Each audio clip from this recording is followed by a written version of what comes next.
Predke in round 2 opens the game with 1 e4. Now Eljanov is super solid and had great success with his Berlin in round 1 against Parham. Will he play that opening again? Knight comes out to f3 and Eljanov goes with knight c6. I'm sure he's going to play the Berlin because that really suited him well. It gave him the win in round 1. Bishop b5, but Eljanov did lose in round 2 against Sanan. Knight comes out to f6 and now Harikrishna simply castles. In the game between Parham, the move that was chosen was d3, which is anti-Berlin, but here you're going into the main line. Are we going into the end game? Not really. Rook e1 is played. Now rook e1 Berlins are supposed to be quite sedate in a sense. They are very symmetrical, but they also lead to positions where white generally tries to put pressure on black. And this is always interesting when we have players like Harikrishna playing, because he is a very strong endgame player. Bishop f1 played here, and now you can see that there's only one open file on the board, that is the e file, and Eljanov takes on e5. So knight takes e5 played, rook takes on e5. Now black will most likely castle it out here. Yes. So slight problem for black is his knight on d6 square because it's blocking the d pawn. Meanwhile for white it's very free flowing development. Knight is coming to d5, pawn can move to d4, but you can see how Eljanov is trying to maneuver his pieces in a way that they come to their right spots. But Harikrishna, trying to make use of his lead in development, plays his knight to d5, attacking the bishop. If you get the bishop pair, that would be great. Bishop d6 hits the rook, and I guess you need to move your rook away. Rook e1 makes a lot of sense. And now I think it's time for the knight to be kicked away, and that's exactly what Eljanov does. He plays his pawn to c6. Harikrishna brings his knight to e3 so as to now free up these squares. In the past, Eljanov has played bishop c7 here, and I think that is what Harikrishna has come prepared for here. But Eljanov now goes bishop e7. So that's what top players do. They are always shifting, if not in the opening, but in the variations inside the opening. c4 played by Hari, and the knight comes to c7, preparing the move d5 here.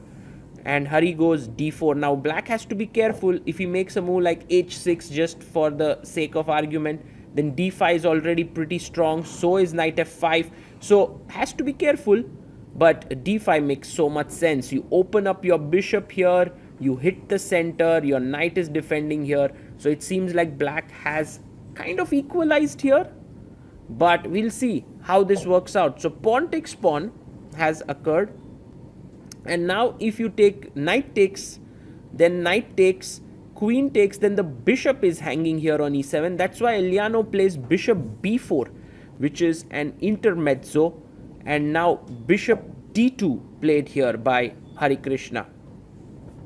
Bishop takes on d2. And what is Harikrishna going to do here? He takes, queen takes on d2. So in a way, if you notice, black has got kind of a dream position here. He has a knight blockading on d5. White has this isolated pawn on d4, which is weak. But what Hari is banking on is his slight lead in development. You will see that the bishop on c8 is undeveloped, so is the rook on a8. So if white can start to put pressure with his lead in development, rook e5, fantastic move here. He's just trying to move the queen, and now you put your bishop on this diagonal so that black cannot get his bishop to e6. Exactly, bishop c4, and you will see that Harikrishna is making use of that slight lead, bishop d7, and now you can double on the e file.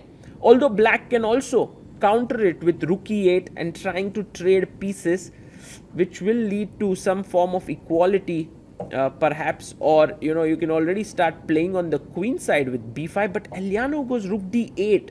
It's like a slightly new idea. He wants to drop his bishop back. Queen c3 played by Harikrishna. Interesting move. He wants to maybe push the pawn forward. Bishop goes back to c8, and now the d4 pawn is hanging, so rook 1 e4 makes a lot of sense. But Hari pushes the pawn. Whoa, he wants to actually simplify the position. If you take here, he will take with the rook perhaps. But Eljanov plays b5, and Hari now sacrifices a pawn with bishop d3. I think for bishop b3 he was a bit afraid of c5, c4. That's why he played bishop d3, and Eljanov says, thank you for the pawn, Hari. Well, now you can take bishop takes b5. That's a pawn you can get, but maybe then black starts to push the pawn forward to d4. So Harikrishna first goes queen d4, and guys, now the b5 pawn is hanging, but also the one on h7, and then the rook can swing and the queen can swing, and it might be a huge attack. a5 played by Pavel. What an interesting move here. a5. Will Harikrishna now sacrifice a piece on h7? Yes, he does. Whoa, bishop h7. Is he going for a mate? But the bar says this is a bad move. Why is this bad? Why is this a mistake? Pavel simply takes on h7, and he's like, Hari, you seems to have missed something, because if rook h5, there is king g6. So Harikrishna moves his queen to h4. Now king g6 is impossible. It will lead to a mating attack. So he goes back to g8. And now what is he going to do? Rook to h5. He wants to checkmate him. That's his plan. And now if g6, maybe it's just a draw. Check, check, check, check, check. However, Pavel goes for the move f5, and he's telling Hari, if you give a check, I'm running from here. Whoa, this is very, very interesting. And Harikrishna now goes for the check on h8. King f7. And now this is looking like black is winning. He's a piece up. Where's the attack going? Oh, he's a check. He has a check. This is important. He has a check. Because now if the queen can interpose here, that would be great. But if you play g6, there is queen h7, which would lead to a mating attack there. So g6, queen h7, king here, and queen h4. This is already over. King f7, rook e7, followed by rook h7. So he goes king f6. No, he had to play queen g6 to win.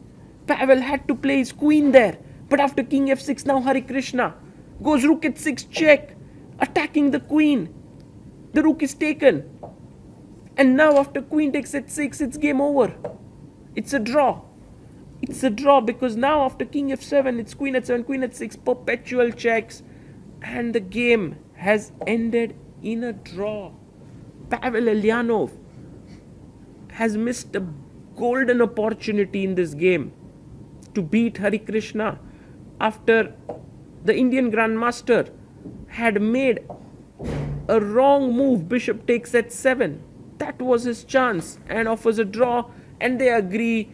Hari shaking his head, asking Pavel, why didn't you play queen g6?